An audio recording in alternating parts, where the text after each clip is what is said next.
Hello friends, welcome back to our YouTube channel E Takshashila classes. स्वागत है जी आप सभी का आज के इस सेशन में। तो आज के इस सेशन में हम करंट अफेयर्स करेंगे for the month of January. 2024 जनवरी के करंट अफेयर्स हैं, जिसमें हम रिपोर्ट्स, इंडेक्स, कमेटीज के बारे में पढ़ेंगे। ठीक है जी, जो सर्वे हुए हैं उनके ऊपर हम देखेंगे कि कौन से क्वेश्चंस इनमें से पूछे जा सकते हैं जो हमारे एग्जाम के लिए काफ़ी इम्पोर्टेंट है। तो कल वाले हम सेशन में हमने अवार्ड्स किए थे, वो मैंने आपको बता भी दिया था कि जो करंट अफेयर्स होते हैं अवार्ड से एक आधा क्वेश्चन पक्का आता ही आता है। ये आपको भी पता है, अगर पेपर का फॉर्मेट देखोगे तो एक आधा क्वेश्चन जरूर पूछा जा सकता है। तो हमने सिर्फ उसी हिसाब से करना है जो हमारे एग्जाम के लिए इंपॉर्टेंट है, वही करेंगे। लिमिटेड सा डाटा है जो हमें अभी करना पड़ेगा, तो उसी में से आएगा पेपर, आप देख सकते हो। तो आज वाले सेशन में हम रिपोर्ट्स करेंगे। और चलिए जी फिर करते हैं सेशन स्टार्ट आज का। सबसे पहले है Henley passport index 2024। Henley passport index ये क्या है? ये हर साल इंडेक्स रिलीज होता है जिसमें कंट्रीज का रैंक बताया जाता है कि कौन सी कंट्री का कौन सा रैंक है। तो इसके अकॉर्डिंगली जो फर्स्ट रैंक पे कंट्रीज होंगी उनको वीज़ा की जरूरत नहीं पड़ती ट्रैवल के लिए। तो ये रैंक शेयर करते हैं, हर साल का इंडेक्स आता है। तो हेनली पासपोर्ट इंडेक्स में जो इंडिया का रैंक है वो कौन सा है? 85th रैंक है इंडिया का। 85th रैंक है इंडिया का। ठीक है जी, हेनली पासपोर्ट इंडेक्स में। और इसमें क्या होता है, जो फर्स्ट रैंक है वो कौन सी कंट्रीज का है, ये भी एग्जाम में पूछा जा सकता है।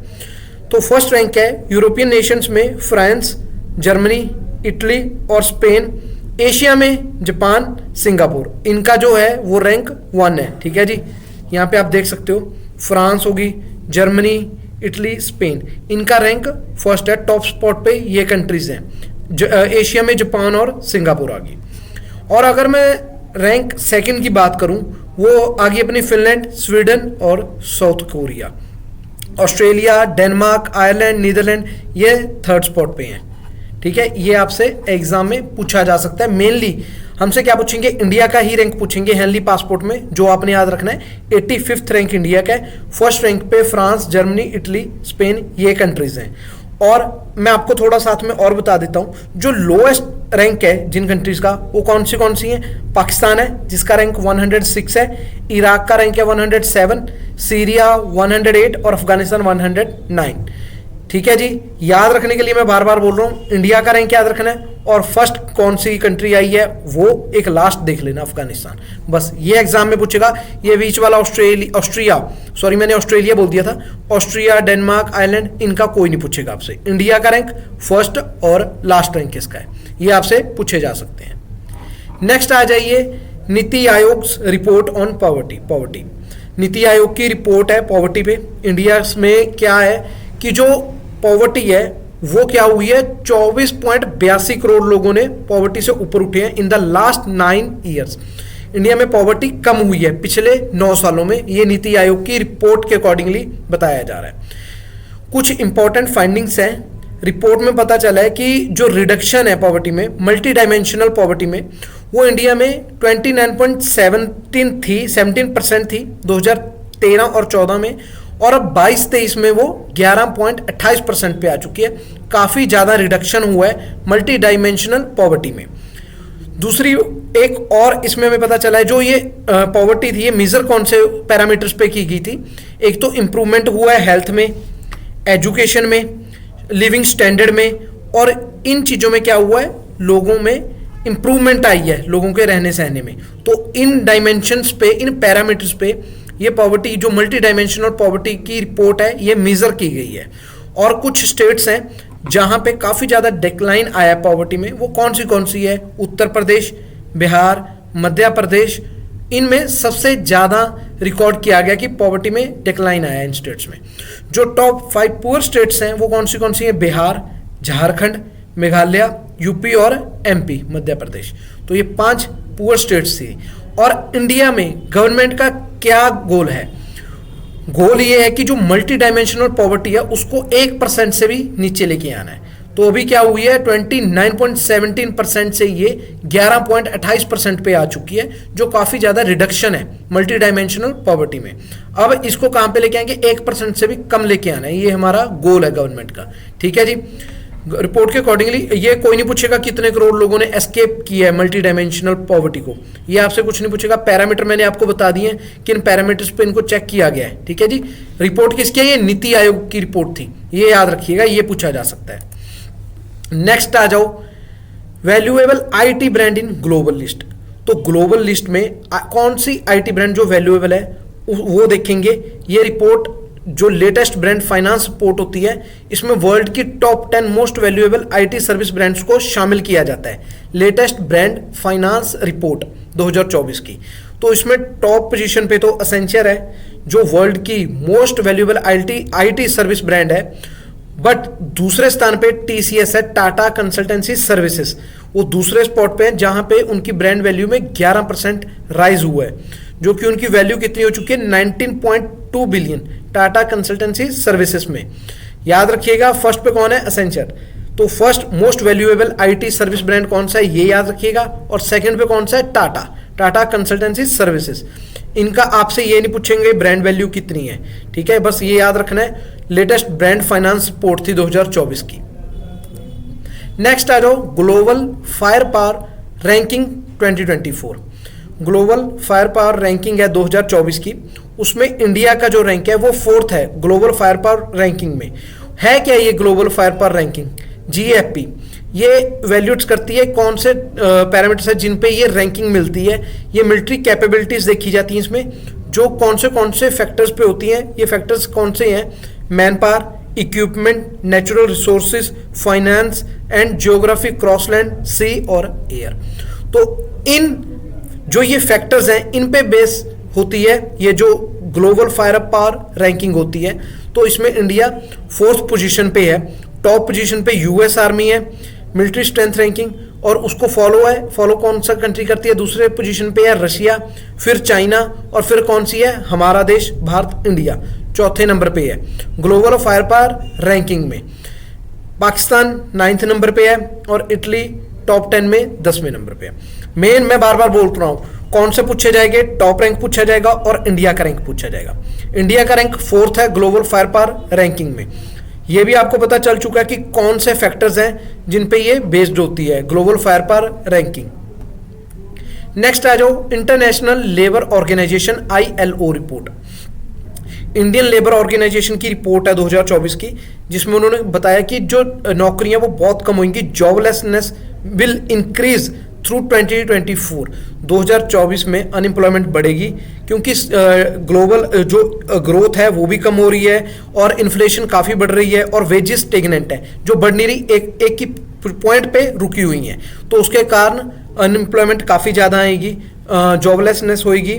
और इसके अगर मैं कंपैरिजन में इंडिया की बात करूं, ये G20 कंट्रीज की थी कि वेजेस इंक्रीज नहीं हुई, जैसे जैसे इन्फ्लेशन बढ़ी है वेजेस नहीं वैसे बढ़ी G20 कंट्री में। बट अगर इसके कंपैरिजन में मैं इंडिया की बात करूं, इंडिया में ये पॉजिटिव में चार्ट और G20 कंट्रीज के मुकाबले इंडिया में जॉब्स भी हैं और इन्फ्लेशन अगर बढ़ी है तो वेजेस भी बढ़ी हैं as compare to G20 countries. ये ILO की रिपोर्ट थी जिसमें बताया गया था कि अनएम्प्लॉयमेंट बढ़ेगी 2024 में क्योंकि ग्रोथ जो है वो इकोनॉमिक ग्रोथ कम हुई है और इन्फ्लेशन बढ़ी है। ठीक है जी, ये ILO की रिपोर्ट थी, इंटरनेशनल लेबर ऑर्गेनाइजेशन की। नेक्स्ट अगर देखें ब्लूमबर्ग विलियनरीज इंडेक्स, तो ब्लूमबर्ग की रिपोर्ट है, उसमें बताया गया है Francoise Bettencourt Meyer has made history by becoming the first women to match a staggering $100,000 billion fortune, $100 billion fortune.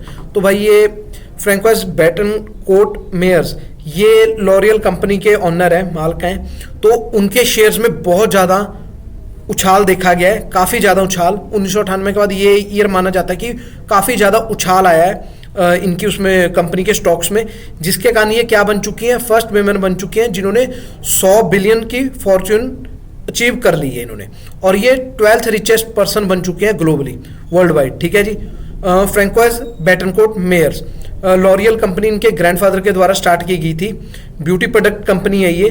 तो उनके शेयर्स में काफ़ी ज़्यादा उछाल आया है जिसके चलते हुए इनको इतनी फॉर्च्यून अचीव हुई है $100 बिलियन की। ठीक है जी, फ्रैंकोइज बेटनकोर्ट मेयर्स। नेक्स्ट है Kochi Lakshadweep island submarine optical fibre connection. तो नरेंद्र मोदी ने कावारती में इनॉग्रेट किया है, उद्घाटन किया है Kochi Lakshadweep island submarine optical fibre connection का। इंडिपेंडेंस के बाद ये फर्स्ट टाइम है जब ये जो हमारा लक्षद्वीप आइलैंड है इसको कनेक्ट किया जाएगा सबमरीन ऑप्टिकल फाइबर केबल के साथ। तो कावारती, अगाती, ये सारे आइलैंड्स हैं जिनको क्या किया जाएगा, सबमरीन ऑप्टिकल फाइबर के साथ कनेक्ट किया जाएगा। इंडिपेंडेंस के बाद ये फर्स्ट प्रोजेक्ट है जो ये किया जाएगा। ठीक है जी, सबमरीन ऑप्टिकल फाइबर केबल का नरेंद्र मोदी ने इसका उद्घाटन किया था, जो हमारे प्राइम मिनिस्टर हैं। और जो ये प्रोजेक्ट है ये फंड किया जा रहा है यूनिवर्सल सर्विसेज ऑब्लिगेशन फंड के द्वारा। ये टेलीकम्युनिकेशन का डिपार्टमेंट है और इसके जो प्रोजेक्ट एग्जीक्यूशन एजेंसी है वो कौन है, BSNL। और जो टेक्निकल कंसल्टेंट है प्रोजेक्ट के वो कौन है, टेलीकम्युनिकेशन कंसल्टेंट इंडिया लिमिटेड। ये आपसे इतना नहीं पूछेंगे, बस क्या है ये सबमरीन ऑप्टिकल फाइबर कनेक्शन, किसने इसका इनॉग्रेशन किया है, कहाँ पे हुआ है, ये आपसे पूछा जा सकता है। ये जो प्रोजेक्ट एग्जीक्यूशन एजेंसीज हैं ये कोई नहीं पूछेगा कि कौन हेड कर रहा है, किसे अपॉइंट किया गया है टेक्निकल कंसल्टेंट, ये कुछ भी नहीं आपसे पूछा जाएगा। बस कहाँ पे हुआ है, किसके द्वारा इनॉग्रेशन हुआ, कौन सा प्रोजेक्ट है, ये आपके एग्जाम में पूछा जा सकता है। नेक्स्ट आ जाओ, जल जीवन मिशन मार्क्स माइलस्टोन।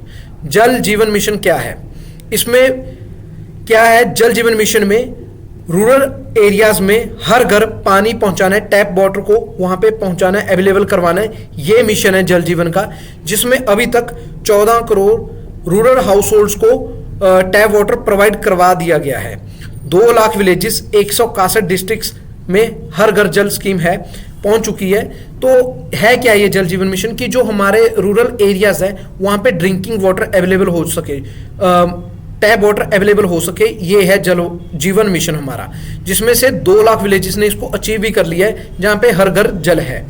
और अब 6 स्टेट्स हैं, गोवा, तेलंगाना, हरियाणा, गुजरात, पंजाब और हिमाचल प्रदेश। 3 यूटीज हैं, पुडुचेरी, दमन एंड दीव, दादरा एंड नागर, अंडमान निकोबार, ये आइलैंड्स, इन पे अचीव हो चुका है कि 100% कवरेज वहां पे है टैप वाटर की। तो इन्होंने ये अचीव कर लिया जल जीवन मिशन। ये स्कीम मोदी के द्वारा लॉन्च की गई थी, पीएम मोदी के द्वारा लॉन्च की गई थी 15 अगस्त 2019 को। जल जीवन mission is envisioned to provide safe and adequate drinking water through individual household tap connection by 2024 to the all households in rural areas। मतलब यही है भाई, जल जीवन मिशन है, हर घर तक पानी पहुंचाना है 2024 तक, जिसमें 14 करोड़ रूरल हाउस होल्ड्स को पानी पहुंचा दिया गया है। 72% टारगेट को अचीव कर लिया गया है, जो रिमेनिंग है वो 2024 तक हमने अचीव करना है, जल जीवन मिशन।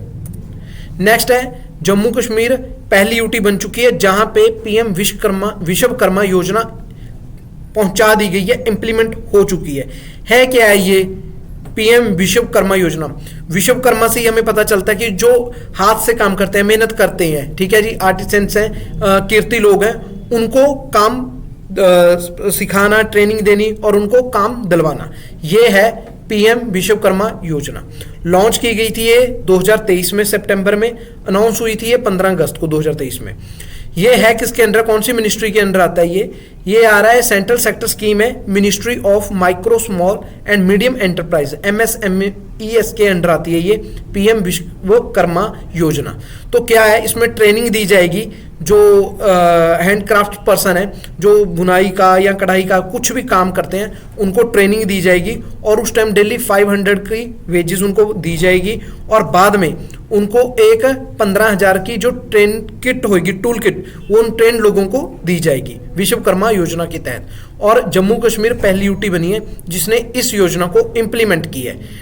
टू प्रोवाइड, ये देखो आप देख पा रहे हो वहां पे, to provide end to end support to artisans and craft people who work with their hand tools. तो उनको क्या करेंगे, ट्रेनिंग दी जाएगी और पर डे 500 रुपया दिया जाएगा और एक फ्री मॉडर्न टूल किट दी जाएगी 15,000 की, जो ट्रेंड विश्वकर्मा होंगे। नेक्स्ट आ जाओ, PM Modi to inaugurate India's longest sea bridge Atal Setu in Mumbai.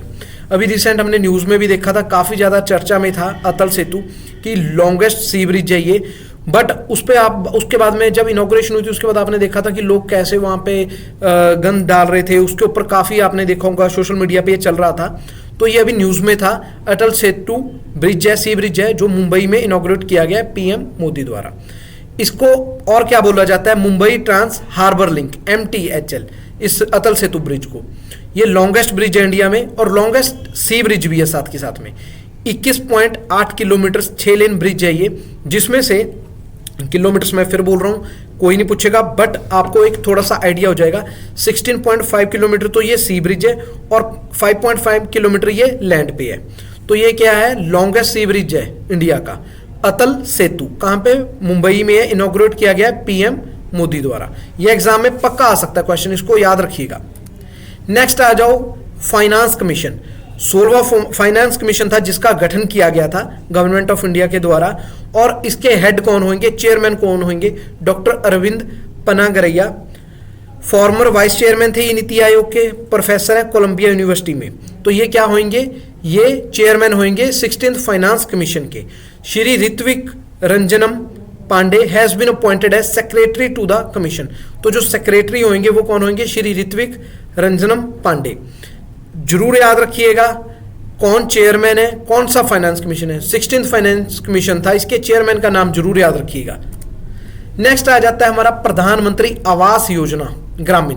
तो प्रधानमंत्री आवास योजना है, तो इसकी फर्स्ट इंस्टॉलमेंट रिलीज की गई है प्राइम मिनिस्टर नरेंद्र मोदी द्वारा। किसके अंडर, प्रधानमंत्री आवास योजना ग्रामीण। और ये किस अंडर आती है, पीएम जनमन, प्रधानमंत्री जनजाति आदिवासी न्याय महाअभियान। तो ये है जनमन। जनमन लॉन्च की गई थी किसके लिए, सोशल इकोनॉमिक वेलफेयर के लिए, पर्टिकुलरली वल्नरेबल ट्राइबल ग्रुप्स, जो पीवीटीजी ग्रुप्स होते हैं उनके लिए ये लॉन्च की गई थी ऑन द ओकेजन ऑफ जनजातीय गौरव दिवस। झारखंड में ये लॉन्च की गई थी जनजातीय गौरव दिवस पे 15 नवंबर को, पीएम जनमन योजना। तो इसमें है क्या, ये क्या करेंगी, 9 मिनिस्ट्रीज को है, ये एम करती हैं प्रोवाइड करवाने पे सोशो इकोनॉमिक कंडीशंस इन उनकी जो लिविंग उनका स्टैंडर्ड है उसको रेज करना, उनको घर प्रोवाइड करवाना।